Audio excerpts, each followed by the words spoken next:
Hello and welcome to Shwet's Kitchen. During the lockdown, I really missed going out to eat. So naturally, I decided to make an attempt at making my favorite menu item, prawn Har Gow. After a lot of research, I decided to give it a go. Let's start with the most complicated part of the recipe, the dough. We will need two kinds of starches, wheat starch and corn starch, along with salt and boiling hot water. This is where things started to go wrong. I added all the water at one go, making the dough watery, obviously not what we need here.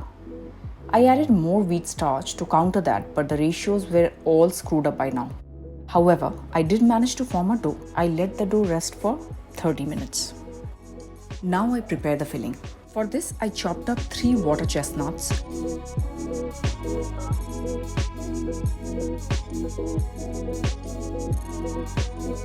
some cleaned and deveined prawns, which too I chopped into small pieces.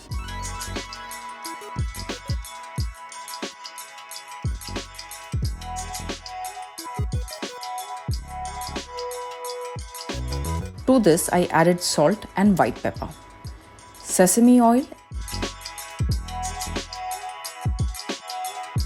Mix it up and set aside.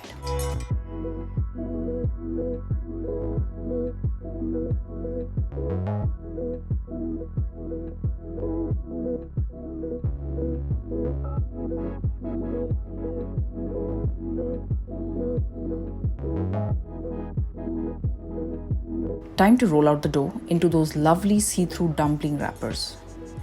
That was the expectation. The reality was that the dough was too soft and was practically impossible to roll out. I tried the Cantonese chef style of flattening the dough as they do with a cleaver. Not surprisingly, that absolutely did not work. Then I tried rolling it out again. It just fell apart. But I was not going to give up yet.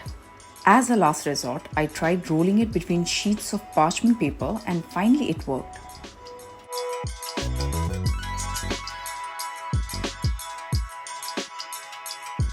Now came the next pressure point, filling the wrappers. I have filled hundreds of momos, so I was as confident as I could have been, but this was a different creature altogether. I should have known. After a few tries, I managed to have a system going. I had to trim the excess dough with scissors. I managed to fill all the dumplings. I steamed them for 6 to 7 minutes.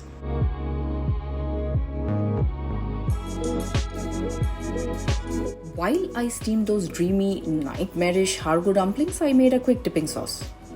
I added brown sugar, gochugaru or some fine chili flakes, light soy, vinegar, toasted sesame oil, spring onions, julienne ginger, and finished with sesame seeds.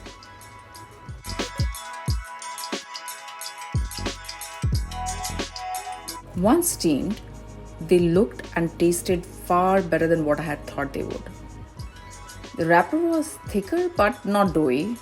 The filling was cooked and the prawns had that recognizable bounce. The water chestnuts added that much needed crunch and the dipping sauce was amazing. This recipe deserves another go.